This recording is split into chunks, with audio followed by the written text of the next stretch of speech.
Integrity. I got it. I received it in July at the Christian Economic Forum at Salt Lake City, an Integrity Award. So the Lord is speaking, giving me more responsibilities, but basically it's Him. It's what He's made me. If you look on your tables, you've got AfCAA, the African Council for Accreditation and Accountability. That is the contribution, one of the contributions that the Lord has laid on our hearts about accrediting Christian organizations, about accrediting churches, and also Christian-owned businesses. It's time we became the light. It's time we stopped defraying the darkness by putting a stamp. We all go to conferences, we learn, we sit down and we do these things, but what is the tool that we have to show we truly are an organization working in integrity? And I would urge us, this is the dream we have for Africa. It's not only about us, it's about Africa. The vision that we light up. If you look at even our logo, our logo is based on Matthew 5:16, that we light up and remove the darkness in Africa.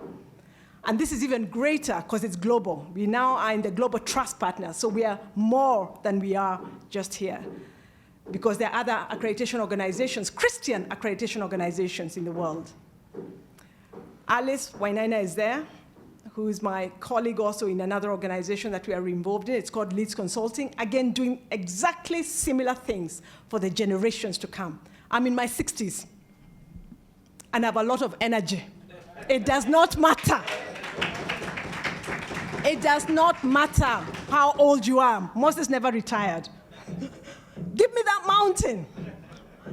And we are involved. In fact, we just finished a training yesterday for relational leadership, training young people in the university, youth, on ways of interacting with integrity with one another. Another one that we do is the journey of generosity. It's time that we became givers in Africa, that we don't have hidden agendas and things coming in. The Lord wants to bless us. It's time that we moved on.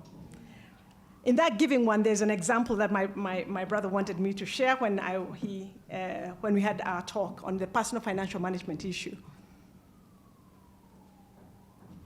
We give sometimes based on who's around, peer pressure, all kinds of things. In Africa, Kenya was actually rated once, I think it's 2 years ago, and even this year, as what? Are we the fourth or the highest now? Highest now, as givers. But when we look around the reasons behind giving, are they really Christ-centered? Or are they because we want to be seen to give? I'm a believer that I will only give what the Lord tells me, because He knows exactly where the need is. When my sister started off this morning and this afternoon, and you talked about the fishing, some of these people don't need giving. We actually maim others by giving. We maim, we kill. We think we are the blessers. We stand in the way of blessing. God wants to bless. I'll give one little last example of one of a very close friend of mine, who actually played a key role in in AfCAA, because this dream, the Lord gave it to me in 1995. We've got founders. Winnie here is our acting executive director right now, and she's on the board of ELNET, so you can see how we work together. And this friend of mine, she just died 3 weeks ago. Sarah Kanaya, anybody who remembers Sarah? Right, Sarah is a very, very good friend, was a very good friend of mine, and she died. And I was out of the country when she died, and there was this fundraising that was taking place, and I was wondering, Lord, so what am I giving? I don't just give. I don't give. I don't just give. I have to hear what the Lord is saying. We buried Sarah without me giving. And that sounds strange for somebody who's a friend. The following morning, as I woke up, the Lord said, now give to Sarah's contribution, because she has to take care. There's something about her parents, and there are things that are ongoing in her life. And I gave. And when I gave, because it's one of those, is it Mchapa? What is it called? One of those, Mchanga. You see, I'm saying Mchapa. Mchanga.